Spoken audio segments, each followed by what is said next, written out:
Alright guys, welcome back to 900 Pro Shot Reviews. Today we have the new Hammerhead. This one hits different. My Sunday team name is Hammerhead, so it's kind of cool. So I'd be throwing this a lot. This is alongside with my other benchmark balls as of the arsenal right now. New stealth mode from Track.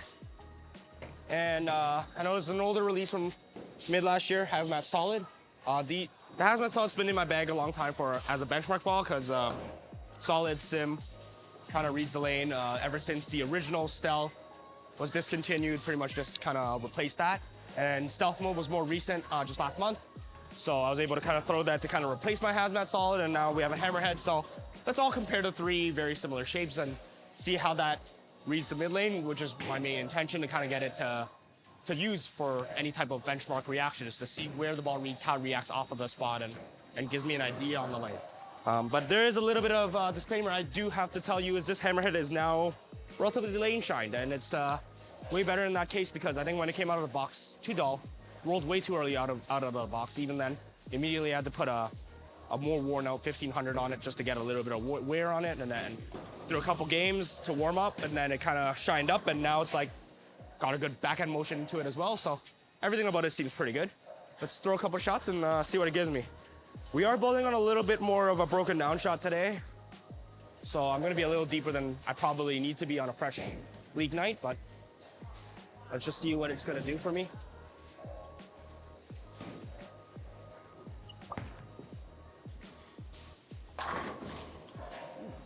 From the right side.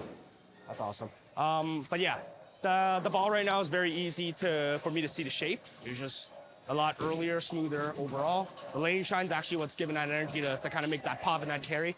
And that's what I appreciate about it. And so far, definitely no complaints, and kind of fits the bill of that medium solid ball that kind of sits in my bag as that benchmark piece.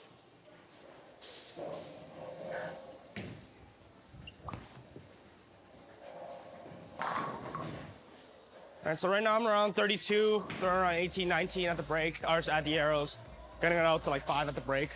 Like I said, that's a lot deeper than I intend to play, but it's kind of what the lanes are left with me. But it's good shape, easy for me to read. It isn't super jerky off the back, so you still see its angle, but at the same time, it's reading the mid lane. I think it's the shine that's kind of getting it down there, which is creating the shape a little later, which in this case is better for energy retention because I'm so deep. But other than that, it's a very smooth, very easy to control ball. I think out of the couple throws and the week I've had the ball, it probably hooks more than my Hazmat Solid, because my Hazmat Solid feels even slower off the spot, but I'll confirm that in a second. I haven't thrown that in a while because of these new releases. Very, very stealth mode-like in terms of shape, so it could be very, very comparable to that.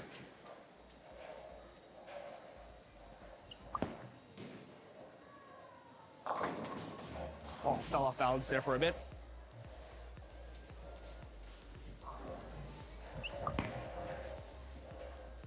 All right. It's really good at the mid lane. Very easy, like I said, everything I would ask for. Pretty good. I'm gonna throw one more and we'll head on to that stealth mode, line out right on top of each other and see where it shapes. I think it's gonna be pretty similar actually. Even the layout's the same, so the good thing about this ball comparison video between the three balls I'm gonna throw, they all have the exact same layout.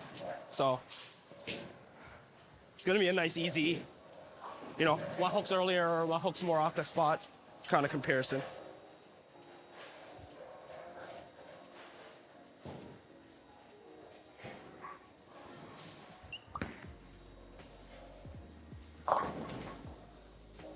That one I got a little bit more forward on it, so you can see the shape gets a little bit more round. Doesn't really want a corner. I'm actually gonna try that and move a little bit more right, just to kind of play it where I probably want to. Like I said, this is a little too deep for what I want to play this with, because of the fact that the shot's a little broken down, like I said.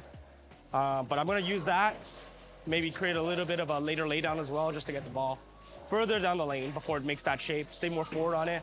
Kind of try to control that a little bit more to the right, see how it kind of reacts to that motion. We're like 4 right here. A little later lay down.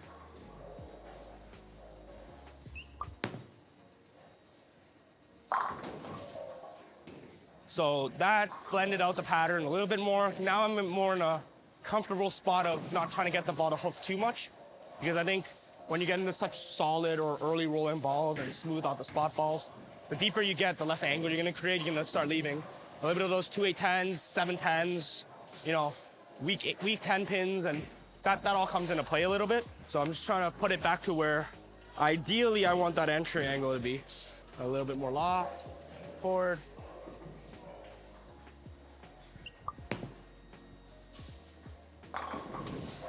I think that ball just sits in that spot of the lane a lot better.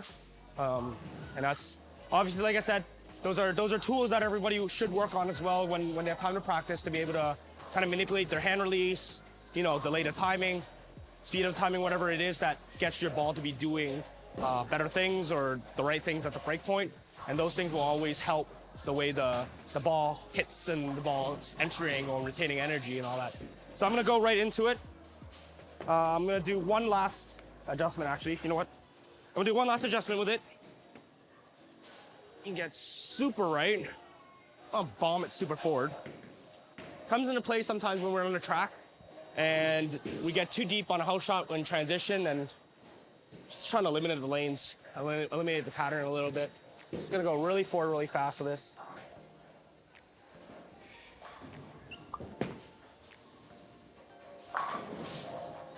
All right, same thing. So got it a little further, a little faster, a little right. Stayed more forward on it. Still had to do that loft to get it through the heads. And then that ball just kind of gradually makes it back. And sometimes it's good for me to see that, because that means I know the ball is also versatile to what I'm doing, to make sure it's doing the right thing as I anticipated. Yeah, I wrapped the 10 pin, but nonetheless, the entry angle and the way the ball's rolling off the spot is more predictable. So I could kind of make adjustments like that. And we're gonna get right to it, into making that comparison now. Stealth mode. So I'm gonna go exactly where I started, like I said, 33. And around 20, right at 20 at the arrows. Get it outside on a break point. See what it does from that spot.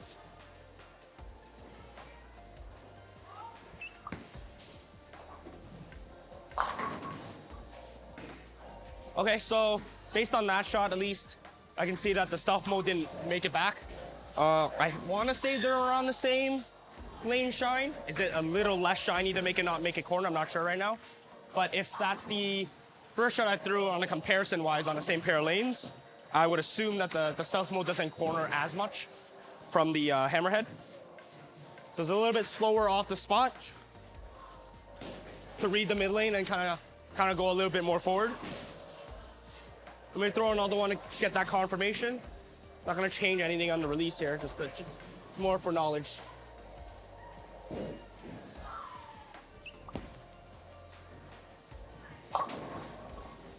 Yeah, got a little bit left in the oil, and still, well, if anything, this one made it back even less because it was more in the oil. So it doesn't try to read the lane as hard and as early. Actually, it might read just as early, but just never off the spot as hard. So I'm gonna move right with the stealth mode in this case. I'm gonna get 3-in-1. Will do. Like I said, quite a lot of definitive friction out there. I don't want to get out to the friction too early.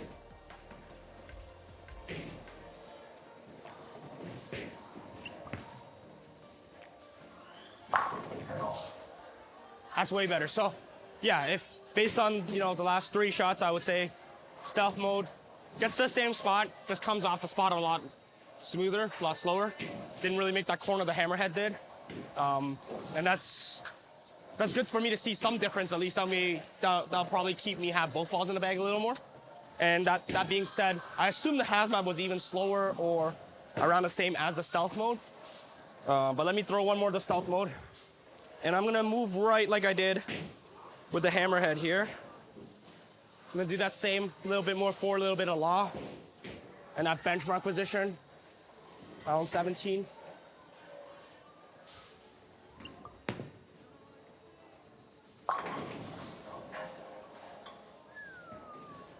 A little left to target, held the line.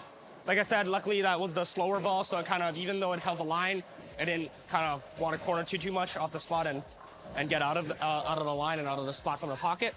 So I got away with that one for sure, but the idea is the same in terms of what that benchmark ball wants to do. I get it more right. I want to feed in the friction a little earlier. Read that mid lane, come off that mid lane, smooth, get the read. Understand if I got to move left and maybe go into a ball that corners a little harder, or even a bigger ball if it's too much volume in the middle, depending on the situation. Or go into a weaker ball and just get more angle in general and have the ball corner a lot better than these solids. But both of them are pretty good in terms of usage right now. And lastly, today we're going to do the Hazmat solid. Same thing with all three of these balls. I probably didn't like it as much out of box, and I needed to put a little bit of shine, or at least a 1500 to 2000 pad on it, just to get the ball kind of like smoother and rounder at the same time, not too early. First shot, same thing. I'm going to be 33, going with 20. Expecting a similar reaction to the stealth mode, but let's see what happens. Got it right. I missed right, but no chance. Other than the fact that I missed it, I think it's pretty expected. Like I said, I didn't expect it to hook all the way back anyway, and then I missed the right, which kind of escalated that a little bit. Even though I threw a bad shot, I'm just going to move a 3-in-1 like I did with the stealth mode. So this is where I'm going to be when I was with the stealth mode.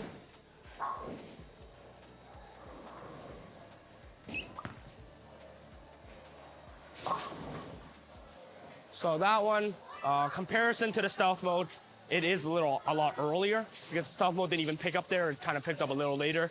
The same amount of right to left, I think, in terms of stealth mode, just never got to that spot.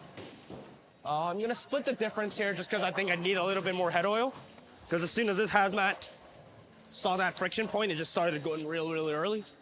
So I'm gonna move a little bit back left, tighten it up a hair, and not throw it as wide so I don't have to worry about it cornering. I'm gonna go 2-in-1.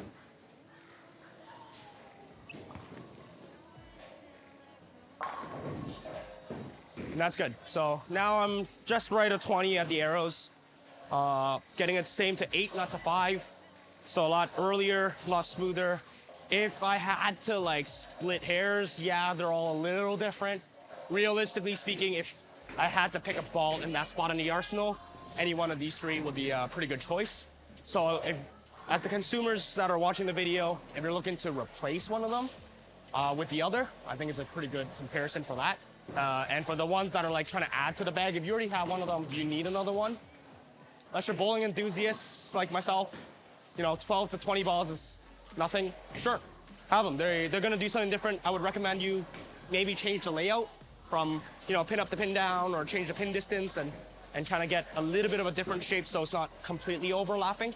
But personally, because I drill them all the same, I could probably go to a tournament bringing 1, maybe 2 tops, so I could play around with the surface between one and the other, and have one a little duller than the other or shined up versus the other one not. That being said, we'll throw a couple more of the Hammerhead, but so far it kind of fits exactly where I wanted to and where I expected it to in the bag. Right in that middle spot with the solids.